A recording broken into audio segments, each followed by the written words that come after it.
And if this virus is manufactured in a laboratory, it should not be difficult to recognize that there will be different strains of virus, one which is less dangerous and another which is more dangerous. And so we now have to ask the question, if I am correct, that this is not from nature. No, this is manufactured by those who are wicked people. If this is correct, we have to ask the question, why are they doing it? And the answer, in my opinion, is located in a prophecy of Prophet Muhammad. Allah's blessings be upon him. Our Prophet prophesied that the Arabs will be wiped out by plague. He said they'll die like sheep. And if you can add 2 and 2 together, you'll be able to discern with insight. Not much insight, you don't need much insight to know that this virus is going to continue for a few years. That's right. The world has better become accustomed to it. And the end product, the end of this game, this tamasha, is the destruction of the Arabs.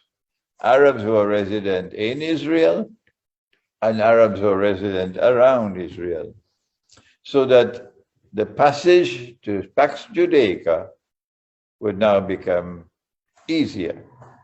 So they will release a deadly virus at that time, which has a DNA component within it to ensure that it does not affect the Jews. No, it's only the Arabs who will die. And when that happens, of course, then you will say, oh, yes, the Prophet said so. Look, it's happening. But I'm saying so now. I'm not waiting for that time to do so. What do we do in the meantime? Well, first of all, at least we should show some respect for the intellect that Allah gave us. The intellect that Allah gave us, that we should not be acting like monkeys. No. Yeah. Allah's messenger said, he said, if you're performing salat and you leave a space in the saf, in the line, the shaitan will come and fill that space. And you now have Maulanas and Muftis and Imams and Shuyukh who are comfortable in leading the salat with thousands of shayateen standing in the Jabhat. No, I will not do that. If the sheep, my language is harsh, my words are like thunder. If the sheep and the cattle and the goats and the camels want to perform salat like that with social distances, leave them.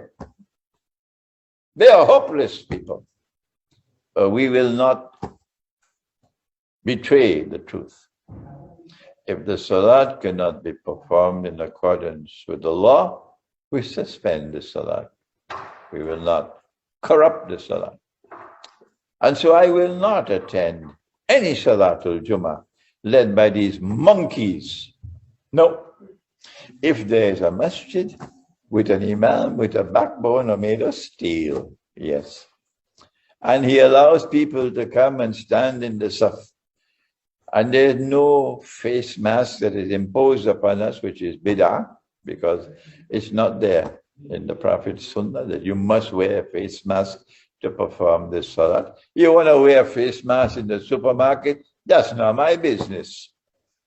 You want to wear a face mask anywhere else? That's not my business. But if you impose a face mask on me in the salat, that is my business.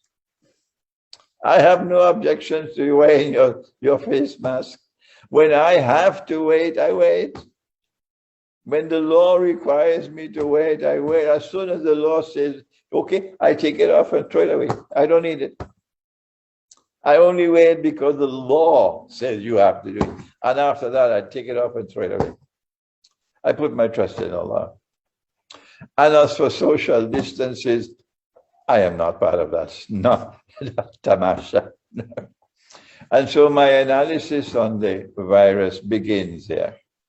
Number one, to recognize that at the end of the day, it is the destruction of the Arabs. Number two, that we should not allow ourselves to become people who stop thinking and allow them to corrupt our salat.